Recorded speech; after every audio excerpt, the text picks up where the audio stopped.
The Galactic Council chamber floated in the void between stars, a massive ring station where the elder races had convened for millennia. Today, Ambassador Chen Wei stood alone at the supplicant's podium, surrounded by a semicircle of alien dignitaries whose civilizations had mastered faster-than-light travel when humanity was still painting on cave walls. High Arbitrator Velsharn, a being of crystalline intelligence whose species had ruled the council for 10,000 years, examined the human with something approaching disdain. Her facets refracted light in patterns that translated to contempt. "Humanity," she announced, her voice resonating through translation implants. "Your application for council membership is denied. Furthermore, we declare your species unfit for advanced technology privileges." The chamber erupted in approval, clicks, whistles, and electromagnetic pulses of agreement from dozens of species. The insectoid krill delegate gestured enthusiastically with 4 of his 6 limbs. The gaseous Nethrum pulsed with satisfaction.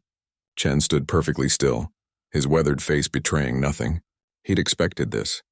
"May I ask the council's reasoning?" he said calmly. Velsharn's crystalline form shifted, refracting contempt. "Your species is too young, too volatile, too aggressive.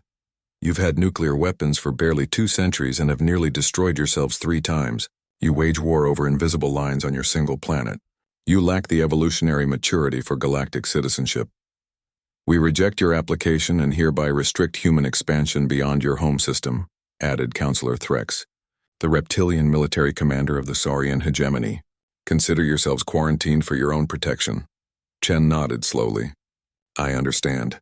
Then I suppose we should inform our colony ships." The chamber fell silent. "Colony ships?" Velsharn's voice carried a note of confusion. "Yes," Chen replied. "The 47-generation ships we launched over the past 80 years.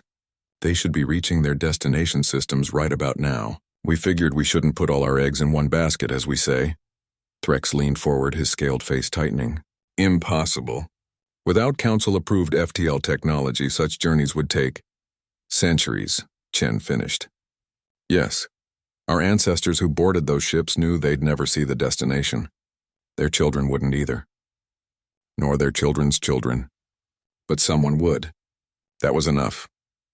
The council members exchanged glances, their various forms of communication creating a symphony of disbelief. "But why?" asked Velsharn. "Why would any species voluntarily sentence generations to life in metal coffins traveling through the void?" Chen smiled then, and something in that expression made several counselors uncomfortable. "Because we're human.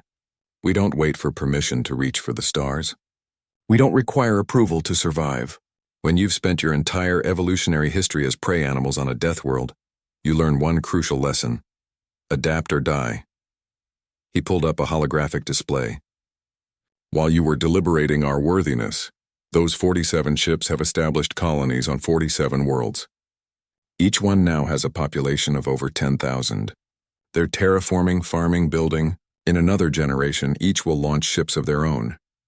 This is a violation of council law," Threx roared, standing. "Unregulated colonization threatens established territories." "We checked," Chen said mildly. "Every single world we chose was documented as uninhabitable by council standards.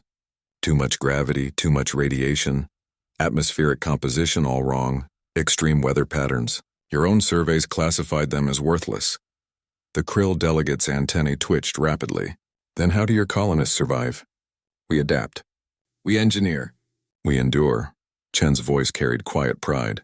"You see, we come from a planet that's tried to kill us for millions of years. Predators, diseases, ice ages, droughts, volcanoes, earthquakes. We learn to make the hostile habitable. It's what we do." Velsharn's crystalline form darkened. "You cannot be allowed to what?" Chen interrupted, his tone still respectful but firm. "To survive without your permission? Too late. To thrive on worlds you abandoned? Already happening. To spread across the galaxy?" He gestured to the viewport where stars glittered endlessly. "You can't stop biology, Arbitrator. Life finds a way. Intelligent life finds 1,000 ways." He tapped his display again. "And I should mention those 47 colonies. They're already in contact with several non-council species who were also deemed unworthy. Turns out there are a lot of younger races who don't appreciate being told they're inferior. We're sharing our generation ship technology, our terraforming methods, Our agricultural systems designed for hostile worlds. The chamber descended into chaos. Delegates shouted over one another, their various communication methods creating a cacophony of alarm. Chen waited for the noise to subside before delivering his final point. The Council has two choices. Accept humanity and our partner species as members with full rights and privileges. Or, he paused, letting the weight settle.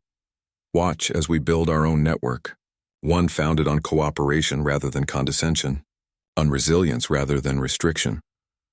Velsharn was silent for a long moment, her crystalline form pulsing with what the translator interpreted as grudging respect. You planned this. All of it? My great-grandmother planned it, Chen corrected.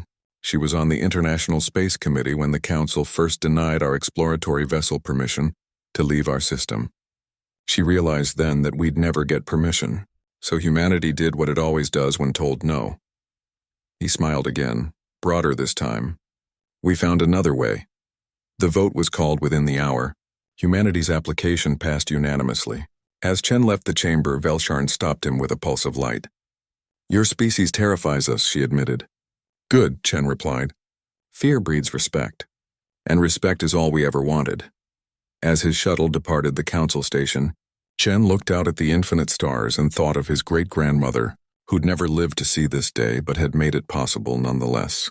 Humanity had been declared inferior and had proven within the same breath that labels meant nothing against determination.